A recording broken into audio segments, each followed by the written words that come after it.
Hello everyone, welcome back to my channel. आज के इस वीडियो में हम पढ़ेंगे story कासिम्स old shoes.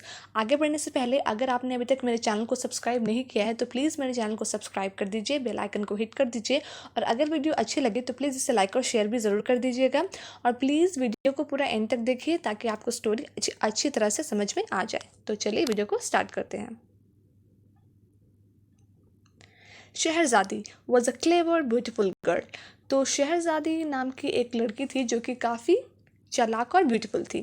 Every night for 1001 nights she told stories to her husband the king. वो हर रात अपने हस्बैंड को यानी कि अपने पति को स्टोरी सुनाती थी जो कि एक राजा था। The stories were so interesting that the king listened to them every night. और उसकी जो स्टोरीज़ होती थी वो इतनी ज़्यादा मज़ेदार होती थी, उसकी कहानियाँ इतनी ज़्यादा मज़ेदार होती थी कि जो राजा था वो हर रोज़ वो कहानी सुनता था। Read one such story. तो उसी तरह की एक स्टोरी आज हम पढ़ने वाले हैं। A rich miser Kasim lived in Baghdad. Miser का मीनिंग होता है कंजूस। तो एक कासिम नाम का एक रिच माइजर यानी कि बहुत ही अमीर इंसान था जिसका नाम कासिम था, लेकिन वो काफ़ी माइजर था, मतलब काफ़ी कंजूस था और वो बगदाद में रहता था। Kasim's arms are too short to reach his pockets, said one neighbour. तो कासिम के एक पड़ोसी ने कहा कि कासिम के जो हाथ हैं वो बहुत छोटे हैं कि वो उसके पॉकेट्स तक नहीं पहुंच पाते हैं। ही buries his money in the ground, said another। और दूसरे नेबर ने क्या कहा, दूसरा पड़ोसी क्या कहता है कि कासिम जो है वो अपने पैसे ग्राउंड यानी कि ज़मीन में दफना देता है।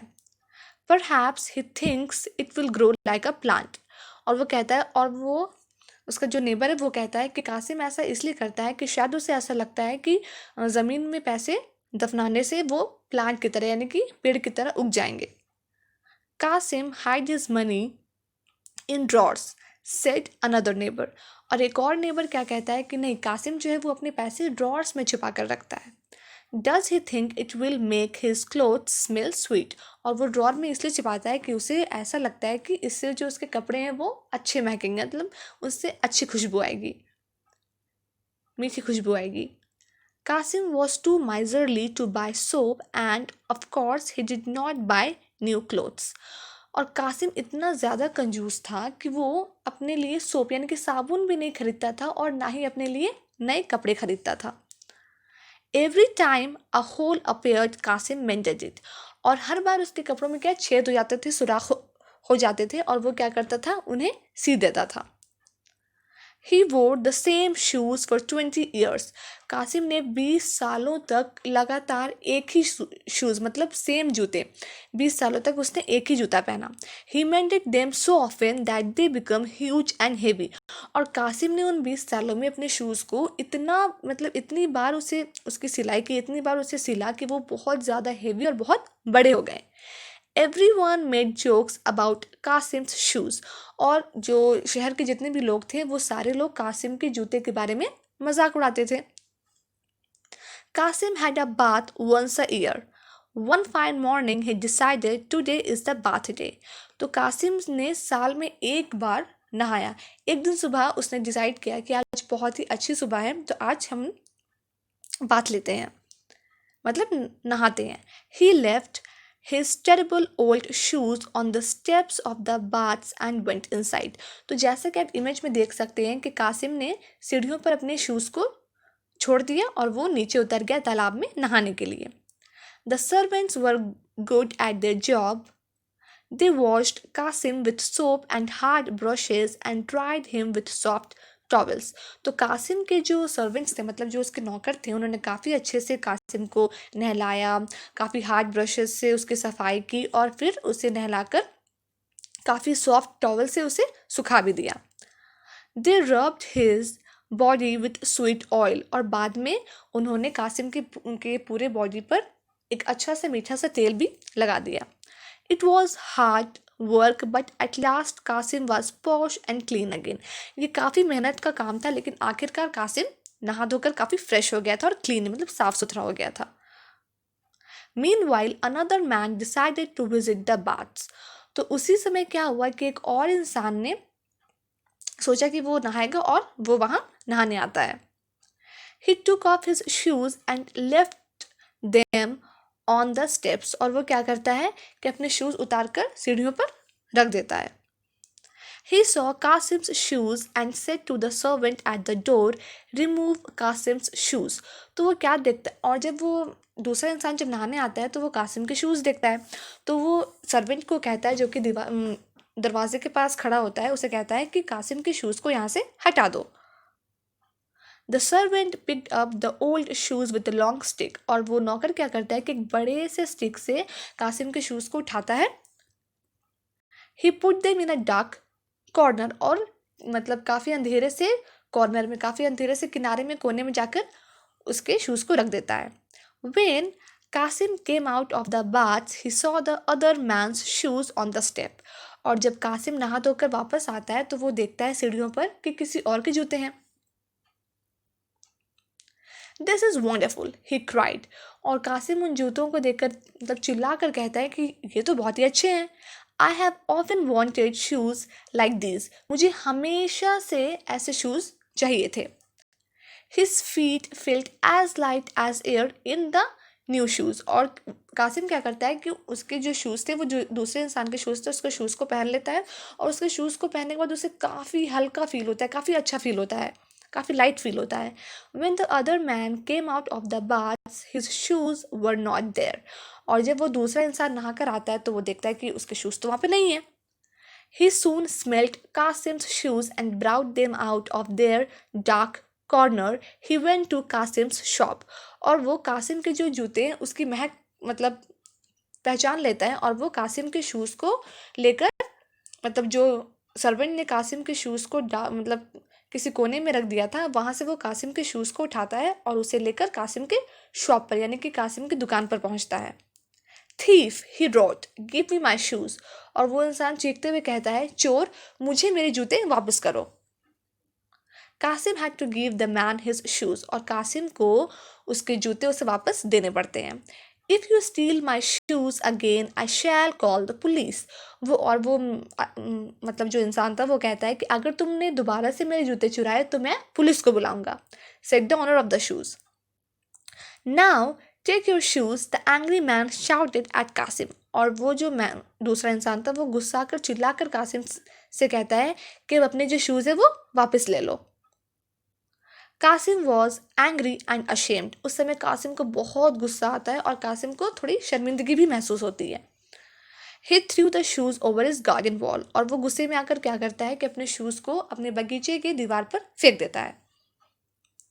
An old lady was hit on the road, she died. और इसी दौरान क्या होता है कि एक बूढ़ी औरत का रोड पर एक्सीडेंट हो जाता है और वो मर जाती है. Her family shouted murder. The police looked at the shoes. They recognized them at once, so Qasim was arrested. और जिस औरत का एक्सीडेंट होता है वो मर जाती है तो उसके फैमिली वाले क्या कहते हैं कि ये एक मर्डर है. और the police looked at the shoes. और जब पुलिस वहाँ पर पहुँचती है और जब पुलिस कासिम के शूज़ को देखती है तो वो क्या करती है, वो पहचान जाती है कि अरे ये तो कासिम के शूज़ हैं, और वो कासिम को ही कल्प्रिट समझती है, कासिम को ही गुनहगार समझती है और कासिम को अरेस्ट कर लेती है. द जज said to Kasim, either pay 20,000 gold pieces to the murdered woman's family or you will be hanged. तो जज क्या कहता है कासिम को कि चाहे तो जिस औरत की हत्या हुई है उसके परिवार वालों को 20 सोने की मुद्राएं दे दो या फिर सूली पर चढ़ने के लिए तैयार हो जाओ. Qasim paid 20,000 gold pieces and was free again. और कासिम क्या करता है कि जिस औरत की हत्या हुई थी उसके परिवार वालों को 20,000 सोने की मुद्राएं देता है और वहां से फ्री हो जाता है. He took off his shoes, jumped on them, kicked them and threw them into the river. और गुस्से में कासिम क्या करता है, अपने शूज़ को उठाता है, उस पर काफ़ी जंप करता है, मतलब उस पर कूदता है, उसे किक करता है, मतलब उसे मारता है और उसे लास्ट में क्या करता है, रिवर में यानी कि नदी में फेंक देता है. The fish ate the shoes and died one day. और एक दिन क्या होता है कि किसी फिश ने, कोई फिश जो है वो कासिम के शूज़ को खा लेती है और वो उस वजह से मर जाती है. A fisherman found the shoes in his net. और एक मछुआरे को कासिम के शूज़ मिलते हैं अपने नेट में, मतलब मछली पकड़ने वाले जाल में। They were so heavy that the net got torn and all the fish escaped. और कासिम के जो शूज़ थे वो इतने ज़्यादा हेवी थे, तो उसकी वजह से क्या होता है, उस मछुआरे का जो नेट था वो फट जाता है, और नेट फटने की वजह से जितनी भी मछलियाँ उसने पकड़ी थी वो सारी मछलियाँ भाग जाती हैं। The fisherman was left with the shoes, Kasim's shoes, he shouted, Kasim will pay for my net. और फिशरमैन क्या करता है कि कासिम के शूज़ लेकर वहाँ से चला आता है और वो चिल्लाकर कहता है कासिम्स शूज़, यानी कि कासिम के जूते, Kasim will pay for my net. तो वो कहता है कि कासिम के जूतों की वजह से ही मेरा नेट जो है वो फट गया है और कासिम को इसके लिए मुझे पे करना होगा, यानी कि कासिम को इसकी भरपाई करनी होगी। The fisherman was a huge strong man, he took the shoes to Kasim's shop and threw them against the wall. तो जो फिशरमैन था वो काफ़ी स्ट्रांग, मतलब स्ट्रांग था और काफ़ी बड़ा था, बहुत ही ताकतवर था। तो उसने क्या किया कि कासिम के शूज़ को उठाया और उसके दीवार पर फेंक के मारा, और जिसकी वजह से glass bottles fell from the shelf. और उस फिशरमैन ने कासिम के शूज़ को दीवार पर फेंक के मारा तो उसकी वजह से शेल्फ पे जो शीशे के बॉटल्स थे वो सारे गिर गए।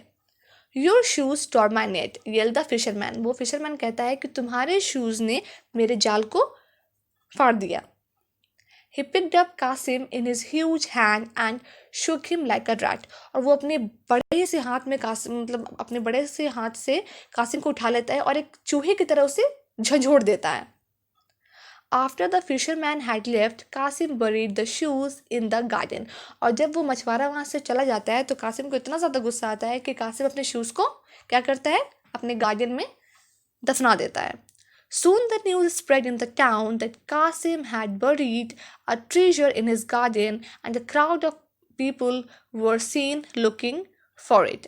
और बहुत ही जल्दी ये अफवाह पूरे शहर में फैल जाती है कि कासिम ने अपने गार्डन में कुछ खजाना छुपाया है, और इसी खजाने को देखने के लिए सारे लोग उसके गार्डन में पहुंच जाते हैं। No one believed him, and eventually Qasim paid each one of them a gold coin to get rid of them. और जब कासिम उन लोगों को बताता है कि नहीं ऐसा कुछ भी नहीं है, मैंने कोई खजाना नहीं छुपाया है, तो कोई भी उसकी बात को मानने के लिए तैयार ही नहीं थे। तो आखिरकार कासिम ने क्या किया, कासिम ने हर एक इंसान को एक सोने का सिक्का दिया और उनसे पीछा छुड़वाया। Kasim picked up his shoes in despair and ran to the judge's office. Despair का मीनिंग होता है without any hope, यानी कि बहुत ही बेबस, कुछ उम्मीद नहीं, बहुत ही सैड मूड में। तो कासिम क्या करता है कि अपने शूज़ को उठाता है और जज के पास जाता है। What can I do with these terrible shoes? He asked. Qasim जज से पूछता है कि इन टेरिबल शूज़, इन खतरनाक शूज़ का मैं क्या करूं? He begged the judge to send his shoes to prison. Qasim जज से इल्तिजा करता है कि प्लीज़ मेरे जो शूज़ हैं उनकी वजह से मैं इतना ज़्यादा परेशान हो चुका हूँ कि आप प्लीज़ मेरे शूज़ को आप जेल में डाल दीजिए। From today I have no shoes, आज के बाद से मेरे पास कोई शूज़ नहीं होंगे। Please write in your report your lordship that Kasim does not own any shoes. और वो कासिम जो है वो जज से कहता है, उससे मतलब एक हम्बल तरीके से, योर लॉर्डशिप प्लीज़ अपनी रिपोर्ट में लिख दीजिए कि कासिम के पास कोई शूज़ नहीं है। ही हैज़ंट एनी मनी आइदर, और ना ही उसके पास कोई पैसे हैं। द जज वॉच्ड कासिम को, ये कहकर कासिम वहाँ से चला जाता है और जज क्या है, कासिम को जाते हुए देखता रहता है। The miserly old man was walking barefoot. तो जज क्या देखता है कि एक बूढ़ा सा आदमी जो कि काफ़ी कंजूस है, जो कि मतलब बहुत ही कंजूस है, बिल्कुल पैसे खर्च नहीं करना चाहता है, वो नंगे पाँव, बेयरफुट मतलब नंगे पाँव चला जा रहा है। He has learned a lesson, the जज सेड टू हिज सर्वेंट। तो जज अपने नौकर से कहता है कि कासिम ने आज एक सबक सीखा है। But keep the shoes, if Kasim is mean and miserly again we will show him the shoes. लेकिन वो अपने नौकर से कहता है कि लेकिन इस शूज़ को रखो, अच्छे से रखो, अगर कासिम दोबारा कभी अगर दोबारा कभी मतलबी और कंजूस हो जाएगा, मीन एंड माइजरली, अगर कासिम दोबारा से कंजूस हो जाएगा और मतलबी हो जाएगा तो हम उसे ये शूज़ दिखाएंगे। तो जज ने कहा कि Kasim has learn a lesson. तो कासिम ने क्या सबक सीखा? कासिम ने यही सबक सीखा कि एक इंसान को कभी भी मेन एंड माइजर यानी कि मतलबी और कंजूस नहीं होना चाहिए, क्योंकि इस स्टोरी में हमने देखा है कि कासिम बहुत ही रिच था, उसके पास बहुत सारे पैसे थे, पर वो इतना ज़्यादा कंजूस था कि वो अपनी बेसिक नीड्स के लिए भी पैसे नहीं खर्च करना चाहता था, और अपनी इसी कंजूसी की वजह से उसे आगे चलकर इतनी सारी परेशानियों का सामना करना पड़ा। तो basically the moral of the story is that we shouldn't be mean and miser. हमें कभी भी मतलबी और कंजूस नहीं होना चाहिए। सो होप आप लोगों को स्टोरी समझ में आ गई होगी, और अगर आप लोगों को अभी कुछ डाउट्स है तो आप कमेंट सेक्शन में मुझसे पूछ सकते हैं, और अगर वीडियो अच्छी लगी हो तो please like, share, comment, subscribe and hit the bell icon. Will meet in our next video very soon. Till then bye.